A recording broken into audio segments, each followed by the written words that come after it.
Good morning from Sahara desert, Morocco.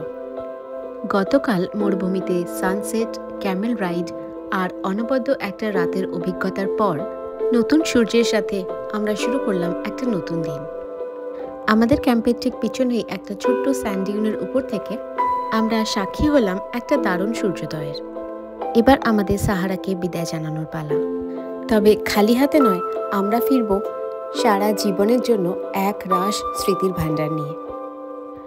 Bread R barber omelette দিয়ে breakfast করে আমরা বেরিয়ে পড়ব আমাদের নতুন গন্তব্যে। Hi everyone, welcome to travel girls new vlog. আমি চন্দ্রানী। মরক্কো ট্রাভেল সিরিজের আরেকটা নতুন ভ্লগে সবাইকে স্বাগত। আজ 7ই জানুয়ারি 2025, মঙ্গলবার। মরক্কোর ইসোইরা তারোদান্ত হয়ে আমরা গতকাল এসে পৌঁছেছিলাম সাহারাতে। আগের পর্বগুলো যারা মিস করে গেছো তারা অবশ্যই একবার দেখে নিও। আজকে আমরা যাব এম হামিদ জাগোরা হয়ে দ্রা ভ্যালি। Bye bye CAMELS. আমরা এই সম্পূর্ণ ট্যুরটা করেছি একটা ট্রাভেল এজেন্ট কোম্পানির সঙ্গে। প্ল্যানিং এবং কস্টিংয়ের ব্যাপারে কোনো প্রশ্ন থাকলে অবশ্যই আমাকে কমেন্ট করে জানিও। ওই কোম্পানি থেকেই একটা 4x4 গাড়ি পুরো ট্রিপটাতে আমাদের সঙ্গে ছিল। আজকেও প্রায় 3 ঘন্টার অফ রোডিং ড্রাইভিংয়ের পর আমরা এসে পৌঁছলাম ছোট্ট একটা শহর এম হামিদ। আলজেরিয়া বর্ডার থেকে মাত্র 24 কিলোমিটার দূরে এই ছোট্ট শহর এম হামিদ হলো একটা ওয়েসিস। এখানে পৌঁছতেই প্রায় 1টা বেজে গিয়েছিল, তাই এখানে লাঞ্চ করার প্ল্যান না থাকলেও আমরা বসে একটু কফি আর বার্বার অমলেট খেয়ে নিলাম। এরপর আমরা গেলাম তামাকরুতে বলে একটা ছোট্ট গ্রামে। এই গ্রামটা দুটো জিনিসের জন্য বিখ্যাত। একটা হচ্ছে এখানকার পটারি ওয়ার্ক, আরেকটা এখানকার কোরআনিক লাইব্রেরি।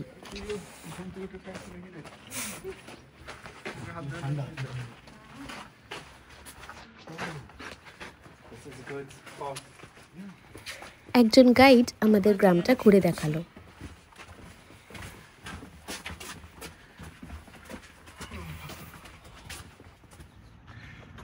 এই হলো সেই ঐতিহাসিক কোরআনিক লাইব্রেরি যেটা আজকে বন্ধ ছিল, তাই আমরা আজকে ভিতরে ঢুকতে পারলাম না। তবে এর মধ্যে রয়েছে প্রায় 4000 দুষ্প্রাপ্য manuscripts, geography, geometry, algebra, astronomy, বিভিন্ন বিষয়ের ওপর, আর যেগুলো মূলত গেজেলের চামড়ার ওপর হাতে লেখা।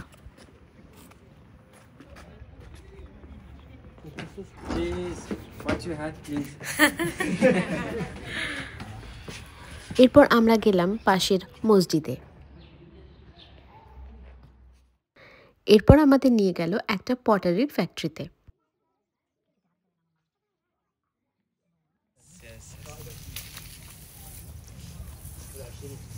You have to continuously give those palm trees. Yes, plucking here. That's the mountain. We have a lot of the company. Right, okay. Because often the guys don't give the color good. For that we come back to the office. Okay.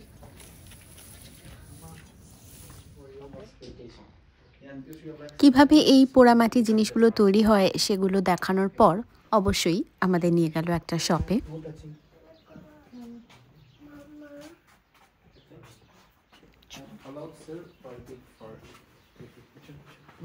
How are you? Good, good. Salam brother, the best. Okay, I know you. Shine, yeah. Shine is a grown up, no?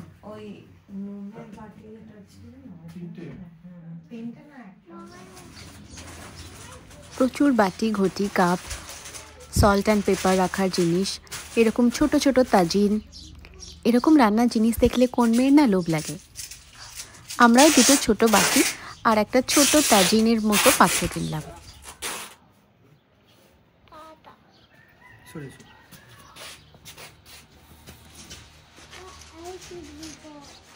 What's that Molly? Molly bought one, we bought three. এত রকমের জিনিস ঘুরে ঘুরে দেখতে বেশ ভালোই লাগছিল।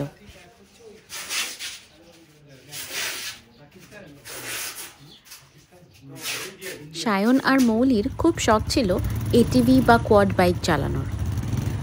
আমাদের ড্রাইভার কাম গাইড হাসানকে বলতে সে নিয়ে গেল জাগোরায় একটা এজেন্টের কাছে। ওরা দুজন একটাই গাড়ি নিয়েছিল, আরেকটা গাড়িতে গেল ওদের একজন লোক।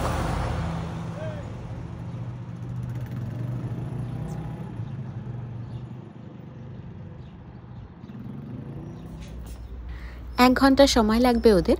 আমরা 3 জন তাই চলে গেলাম কাছেই একটা হোটেলে বসে একটু চা কফি খেতে।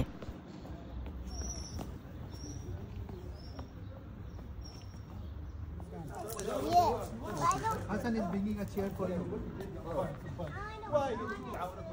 It's okay.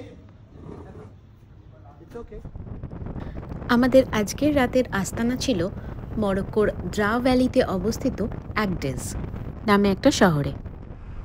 দ্রা হলো মরক্কোর দীর্ঘতম নদী, আর এই নদীর তীরে এই ভ্যালিটা পুরো পাম ট্রিতে ভরা। বিশাল সাহারা এরিয়ার মধ্যে এটাকে সবচেয়ে বড় ওয়েসিস বলা যেতে পারে। মরক্কোর মরুভূমি, সমুদ্র এবং পাহাড়, এই 3 রকম রূপই আমরা দেখলাম বহু প্রাচীন কিছু শহরও। মরক্কোতে আগামী শেষ 2 দিনে আমরা দেখব আইত বেন হাদু আর মারাকেশ। নিচে এই যে পাম ট্রির ঘন সারি, এরই মধ্যে একটা জায়গাতে আমাদের আজকের রিসর্ট।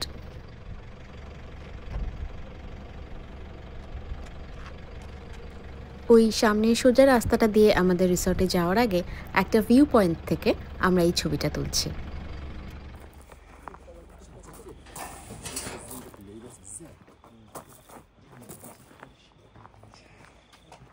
এই হোটেলটার নাম হারা ওয়েসিস।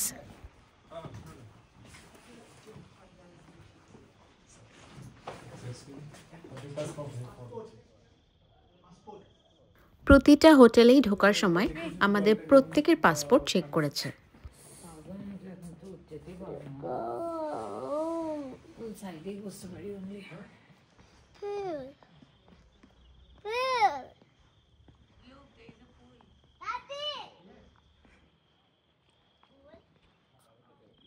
রিসেপশন পেরিয়ে ভেতরে ঢুকতেই দারুণ সুন্দর একটা সুইমিং পুল, আর তার পিছনে পাহাড়। অসাধারণ ভিউ। আমাদের খুবই ইচ্ছে ছিল অন্তত একদিন সুইমিং পুলে নামার, কিন্তু প্রত্যেক দিনই হোটেলে ঢুকতে বিকেল হয়ে যাচ্ছে আর জল এত ঠান্ডা হয়ে যায় যে নামা যায় না। এখানে দেখো ময়ূর ঘুরে বেড়াচ্ছে।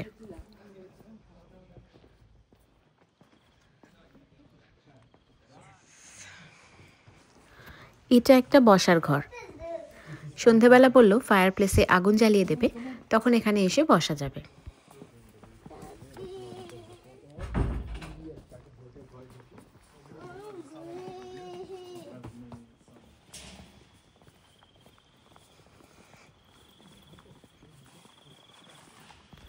কত কমলা লেবু হয়েছে গাছটাতে, কালকে সকালে একটা পারবো।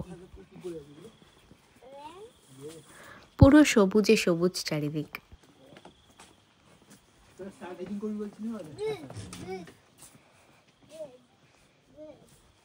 এখানে একটা বসার জায়গা করা আছে আর একটা খাটও রাখা রয়েছে।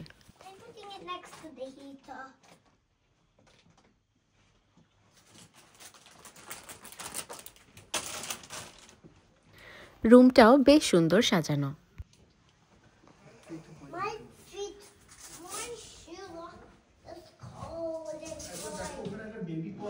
ফ্রেশ হয়ে আমরা চলে এলাম ডিনার করতে। ওয়েলকাম ড্রিঙ্ক হিসেবে মিন্ট টি দেওয়ার কথা ছিল, কিন্তু তখন আমরা এতটাই টায়ার্ড হয়ে গিয়েছিলাম যে এসে আর খাইনি, তাই ডিনারের আগে একটু মিন্ট টিও খেয়ে নিলাম। আর বহুদিন পর আবার একটু ভাত পেয়ে বেশ ভালো লাগলো। এখানে যেহেতু হোটেল থেকে বেরিয়ে কোথাও যাওয়ার নেই, তাই আজকের ডিনারটা আমাদের প্যাকেজে ইনক্লুডেড ছিল। আজকে আমরা বেশ টায়ার্ড হয়ে গিয়েছিলাম, তাই ডিনারের পর সোজা বেডে।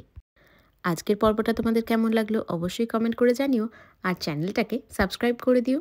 আর আমার এই সাহারা স্পেশাল নীল ড্রেসটা কেমন হয়েছে জানাতে ভুলো না। দেখা হচ্ছে পরের পর্বে। সবাই খুব ভালো থেকো, সঙ্গে থেকো, সুস্থ থেকো।